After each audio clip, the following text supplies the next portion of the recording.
you, Madam Deputy Speaker.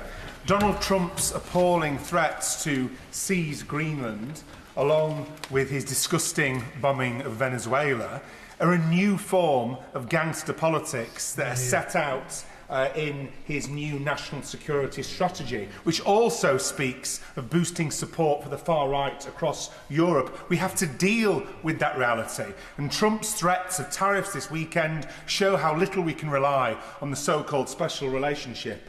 So I want to ask the Foreign Secretary, instead of blindly following US policy, as we have all too often done in the past with disastrous consequences, isn't it now time to stand up to Trump and forge a new independent foreign policy based upon international law, peace and cooperation, important values that are the very antithesis of what Donald Trump stands for? Can I just caution the honourable member against somehow suggesting equivalence in a whole series of different areas, and I obviously am disappointed he doesn't, as part of his discussions, recognise the scale of the threat from Russia, which is the most serious threat the UK faces. Andrew Morrison. We have to ride the Trump tiger as best we can until November 2028. But the future of Greenland is for Greenlanders. However, when she's talking to her Danish interlocutors, could she ever so gently point out that small countries like Denmark have historically spent very little on their and on collective defence? And can she also perhaps equally gently admonish Denmark, since along with most member states of the European Union, it has administered something of a punishment beating to this country since 2016.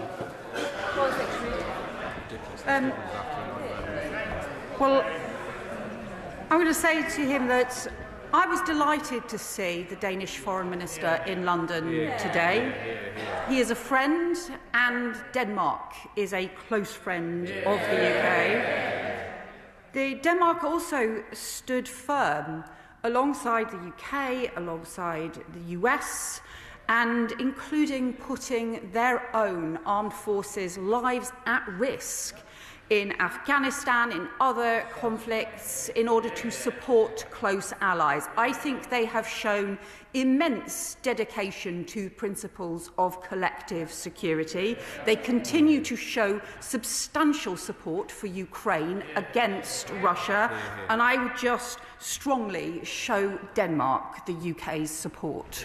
Calvin Bailey. Thank you, Madam Deputy Speaker. This week's tensions highlight the strategic importance of the Greenland-Iceland-UK gap and the urgent need for Europeans to fill its gaps in being able to defend that space, which currently can only be done by the United States of America. So can she update us on the government's discussions with our European counterparts on strengthening our defence industries and any discussions on full access to SAFE?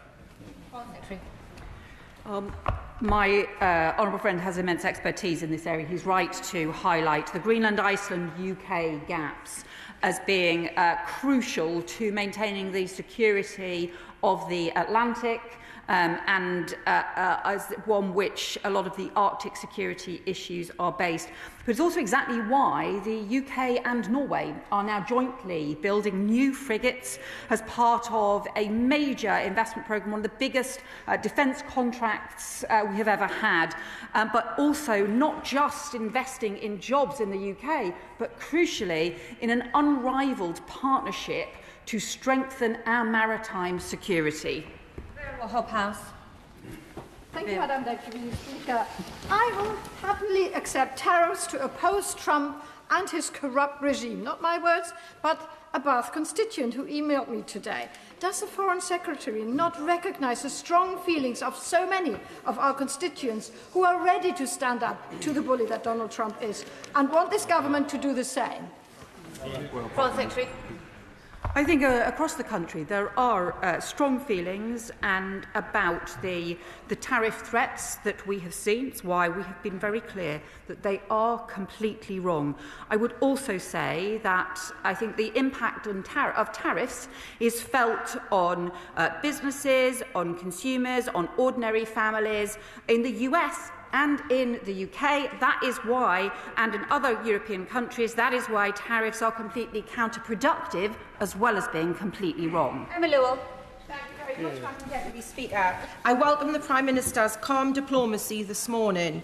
It is right that only adversaries stand to gain from the fracturing of NATO.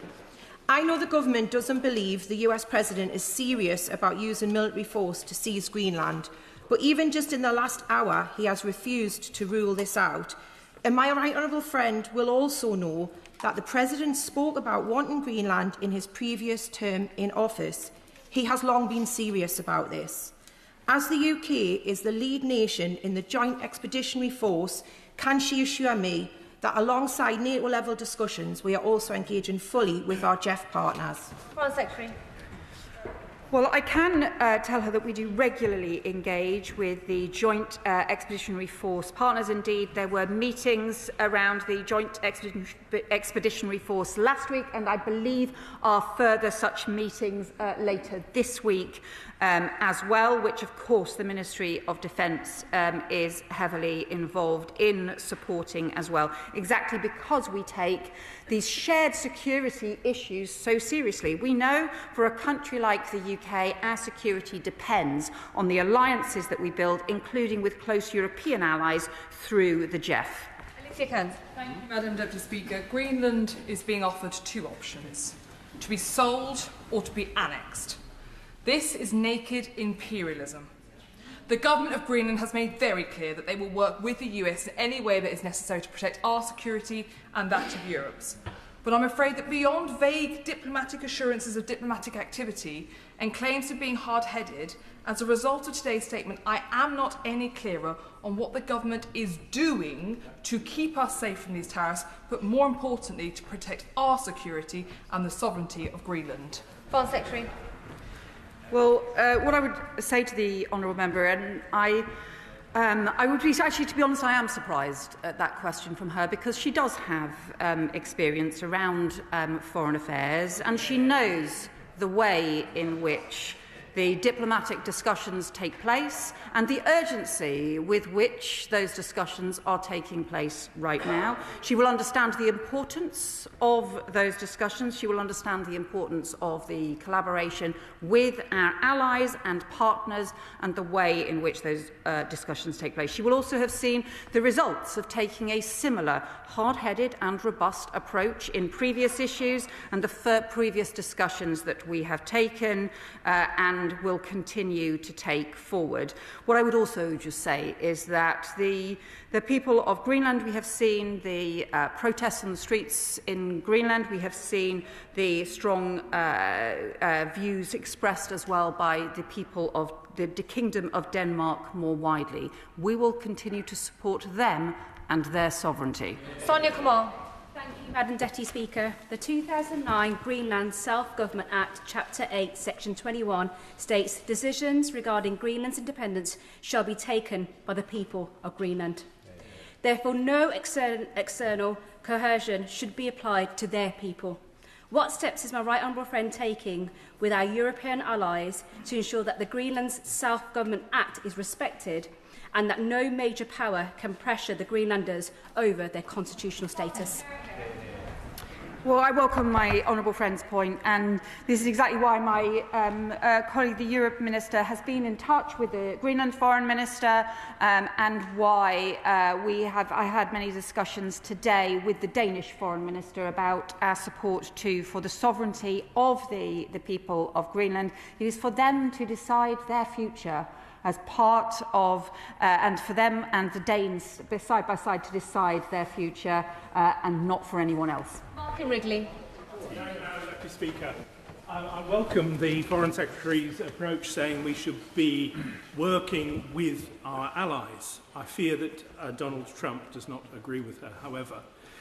What is the government doing to harden our infrastructure? We are heavily dependent on several American IT systems. For example, Palantir, which is controlled by Peter Thiel, who is well into the coterie of Donald Trump's administration. We've seen with a sanction that they could switch off Microsoft providing services to the International Criminal Court. Will the government look into making Palantir not a single point of failure in our critical systems, in the health service, the defence and cabinet office, and now police? Foreign Secretary. Well, I can tell him that we do take immensely seriously all issues around critical national infrastructure.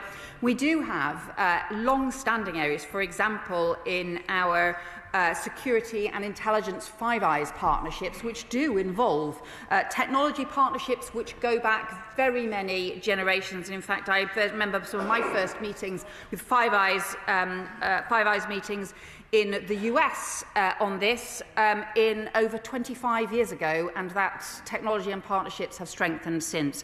But he is also right to say that we should look at key areas where critical national infrastructure needs to be strengthened as well. Alex Sobel. I want to associate myself with the Foreign Secretary's statement that the future Greenland is a matter for the Greenlanders and the Danes and them alone. We all know that the geosecurity of the High North is because of Russia's threat to NATO. I'm really pleased you went to Norway last week because, in fact, we have 2 Russian bases on NATO territory in Svalbard. What discussions did she have with her Norwegian counterparts about the possibility of ending the Russian presence on NATO territory in Svalbard? Foreign Secretary. Well, he's right to highlight the issues in the High North being about the Russian threats, and this has long been the case, but we have seen those threats grow. There was a time at the ending of the Cold War when I think everyone was optimistic that this might fundamentally change, and sadly, many years on, that has proven not to be the case, and it is why this partnership between the UK and Norway is crucial, and it's crucial for our security, but it's actually crucial for the security of the whole of NATO and of many of our allies as well. I can assure him we keep a range of issues under discussion. Andy Kruger. Thank you, Madam Deputy Speaker. The Foreign Secretary is, of course, absolutely right to insist that the future of Greenland is a question only for the people of Greenland. Does she acknowledge, though, that this crisis is the consequence of our weakness, of decades of failure on the part of Europe and the UK to invest in defence, and indeed a historic failure of statecraft on the part of the United Kingdom that saw one naval officer attend Greenland and have the consequence of 10% tariffs imposed on us? So she mentions this conversation she had in Scandinavia last week. Did she offer to do more than simply cooperate with our partners and neighbours, but to actually lead in the defence of Greenland by committing a proper joint expeditionary force led by the UK with the proper commitments to ensure the safety of Greenland? Secretary. Can I just say to the honourable member that the biggest threat to Arctic security comes from Russia. And he would have a lot more credibility in talking about any of these Arctic security issues if he and his new party would actually look inwards at themselves and do the long-needed investigation into Russian influence in their party. Harry McCarthy. Thank you, Madam Deputy Speaker. I welcome the Prime Minister's strong response and the assurances we've heard from the Foreign Secretary today. She quite rightly made clear that Donald Trump's claims to need to possess Greenland for security reasons are complete and utter nonsense. The US already has access, and she talked about a multilateral approach to Arctic security. There is also the critical minerals element, which I suspect is also a great deal to do with his interest in the country. Can she say what we're doing to have a similar multilateral approach to critical minerals as we seek to divest from Chinese reliance? And Foreign Secretary. My honourable friend is right to raise there's the broader issue around critical minerals. You know that many of the issues around Greenland are long-term issues as opposed to immediate critical mineral issues. But there is a wider thing about ensuring that we have security around our critical mineral supply chains and needing to work with other countries to prevent any country having a chokehold around the supply of critical minerals. That is crucial in some of our issues around new green technologies, but it's also crucial more widely on our economic prosperity and economic security for the future. Ben Spencer. Thank you, Madam Deputy Speaker. All relationships, especially special relationships, need a foundation, must have a foundation of respect and mutual consent. Yeah. What is the status within NATO of economic measures being used to force the annexation of a sovereign territory within NATO? Secretary. Well, NATO allies need to respect each other, and that is a core part of the NATO alliance. It is what makes the alliance effective, and to not do so simply aids our adversaries. Joanna Baxter.